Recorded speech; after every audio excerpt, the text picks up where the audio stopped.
from Emerald's Bistro. No, I did not have breakfast here today. Probably tomorrow.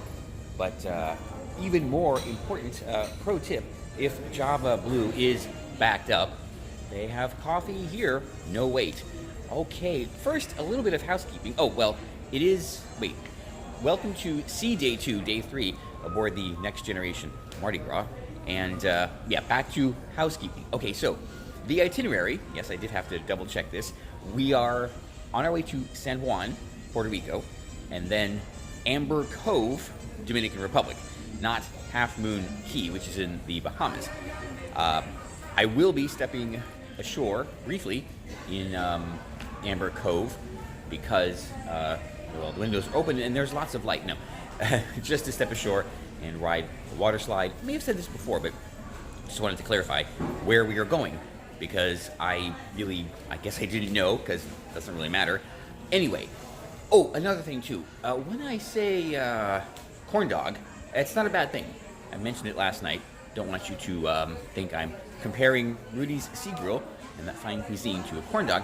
I do mean a Disneyland corn dog, which is, you know, next level corn dog. So I am headed, well, back towards Grand Central, figure out what to do. It is time for breakfast, so I think I'll just finish up this coffee, do a quick costume change into daytime attire, and head over to the dining room and try again.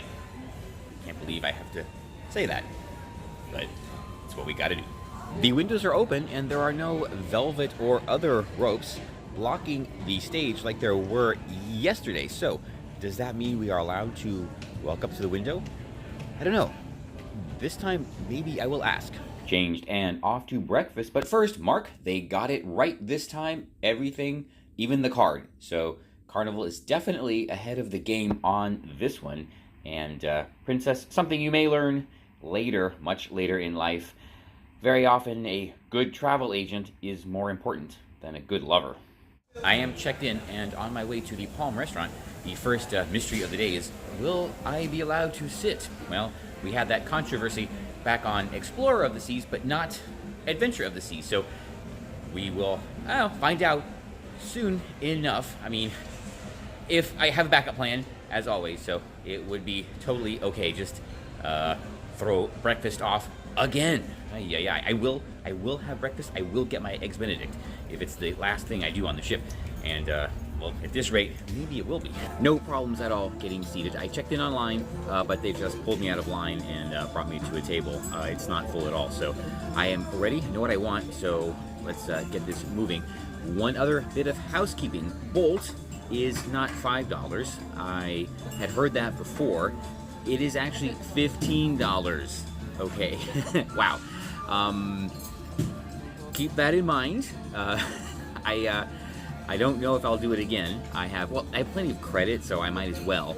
But yeah, if it wasn't for the experience of the first powered coaster at sea, yeah. Okay. But we have more important things to focus on right now, like breakfast. Once again, lucked out with the view. It is a gorgeous day outside, so we will be heading topside to see what's going on. Tomorrow is outdoor day, water slides, maybe the pool, because hopefully everyone else will be off the ship in San Juan, and I'll have a run of the place to myself. This is a carrot, orange, lime, and cayenne juice from the juice menu. Upcharge, but it is included in the package, so why not? To go with that, salmon, eggs, Benedict. I should have read the menu a little bit more carefully because all I got was the Eggs Benedict and no sides. I half expected it to bring hash browns or potatoes, skillet potatoes, or something like that. But that's fine because it is approaching lunchtime and I have that to think about. Redemption for the dining room, definitely. Those salmon eggs Benedicts were up there, I mean, near the top of the list of the best ones I've had. Certainly better than the ones I had over on Royal, yeah. But everything was, everything wasn't perfect, but it was also good, and everything was really good.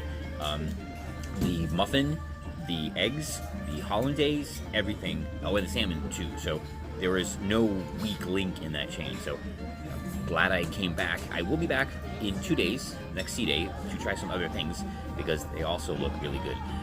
The juice was a very good carrot orange juice. I think it needs a lot more cayenne to be called a cayenne juice. There's literally nothing in there, so that was, I don't want to say it was disappointing because it was good. I was just expecting cayenne and didn't get it. An easy fix. Okay, I am going to figure out what is next because I don't know what that is. This is the smoked porter from the Pig and Anchor bar. I came down here to get one of these brewed on board before I head up to Blue Iguana for a light lunch. Now I'm thinking maybe I should have gone to Pig and Anchor. It's okay. Anyway, very interesting story with these. At least I think it's a very interesting story. Not really a story, but let me tell you about it. I tried it, and it had a feel and a flavor that I wasn't really accustomed to, so it took me a little bit by surprise. And I asked to try one of the other ones, and it was very similar, and I'll say they both tasted exceptionally clean. And I think it's because they're using the water produced here on the ship, which is essentially pure water. It's either condensation or reverse osmosis, meaning it's not water from the ground, especially in Florida, which has its own distinct, well, you know what, it's a delicacy if you're from Florida. So I think that's why these taste a little too clean, if that's the right way to put it. So I don't know, it will take a little bit of getting used to, but it's interesting. I don't know. I was talking to the brewmaster. He was explaining the whole process and everything. Interesting. I will try a couple more and maybe get like a bottle and compare that. There we go. See, for science. For a snack this afternoon, I decided to go back to an old favorite, Blue Iguana Cantina. Nothing new. Let's, well, go back in time and enjoy some good Mexican because it's very interesting. I've talked to a number of other guests about shebang, and, well, it seems that it is emblematic of the polarization in America. Everyone either loves it or hates it. Nobody is like, it was just good. They're like, oh my god, it was the best food we've had on the ship, or it was, they walked out. Yes, some people actually just left it right in the middle of their meal. So, very strange. Either way, I went here, I don't know, just to see, because we know they can make good Mexican. I don't know. They'll fix it, I'm quite sure. Unfortunately, I missed Tri-Bond Trivia. It started at 1:30, and I got into the conversation with the brewmaster, and I was trying the beers and everything, so kind of slipped away. I will maybe go to the next trivia game, see what it is. I don't even know what it is, but no, it doesn't matter. Always fun to play. Okay, gonna get through my snack, and it's a weird way to put it. I'm gonna enjoy my snack and go chest knowledge. I think maybe it's called Nerds. Uh-oh, don't. Ruh-roh. Looks like one of the elevators is having a problem. There is nobody in there, thankfully. After a stop at Brass Magnolia, my new favorite bar, for a Nola iced tea, I'm on my way upstairs to it's not called Beach Place. It's the Summer Landing to see the backyard barbecue, where apparently Chris, our cruise director, is going to perform songs, dances, I don't know, but it was highly recommended, so let's go check it out. That backyard barbecue was a super fun event. Line dancing, a few games and such, and of course all the obligatory, well, country songs. And I know I said this before, but I would still vote for the devil. Sorry, Johnny. It is the late afternoon void just before dinner when not a whole lot is going on. So I'm taking this opportunity, just leaving the Havana bar, to try a few whiskeys, scotches, or ryes that I have not tried or do not remember trying. I am leaving Havana bar with a Sazerac rye. It is a product of the Buffalo Trace Company, and do not recall having it on its own, although it could have been mixed into something I didn't realize. And, well, having had it then, or only then, I don't remember it. So, gonna go downstairs and give this a try. But I think this is something that would go very, very well, the bacon donut. So, let's go get that. This is the Sazerac rye. I got it neat so I could experience the full intensity of it.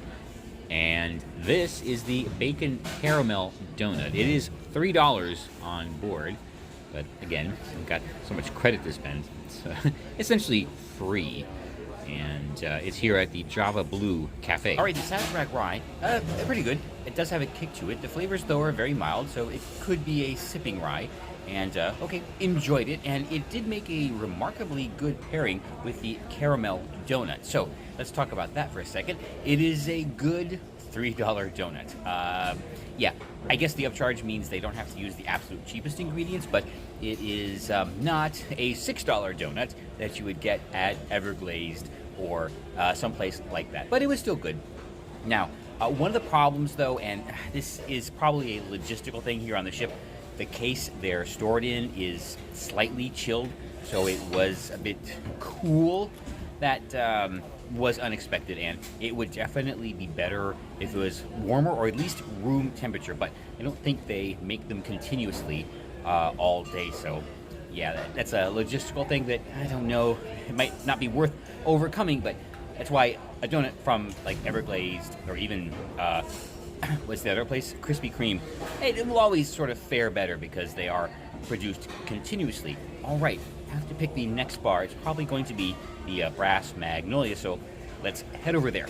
From a bacon donut to a salted caramel flavored whiskey, this is a Duke and Dame, which is from Jacksonville, of all places. A little bit difficult, kind of mysterious. They don't really describe too much where they're from, but the bottle says Jacksonville, so I will take that.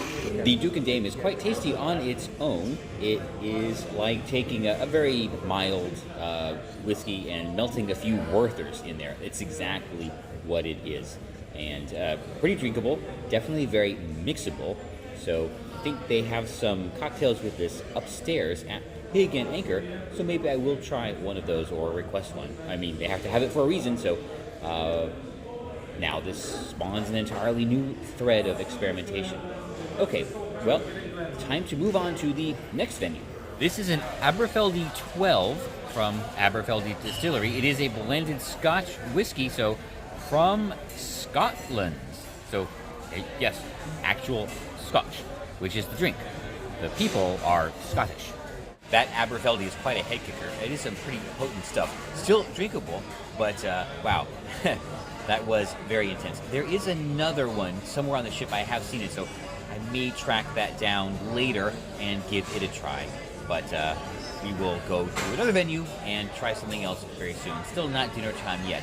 And I will take this opportunity to say that here on the ship is a great time to do this. It's a very responsible time to do this because the only thing I have to do later is walk back to my stateroom, and all safe and sound. So I will do that eventually, but right now there is one more bit of housekeeping.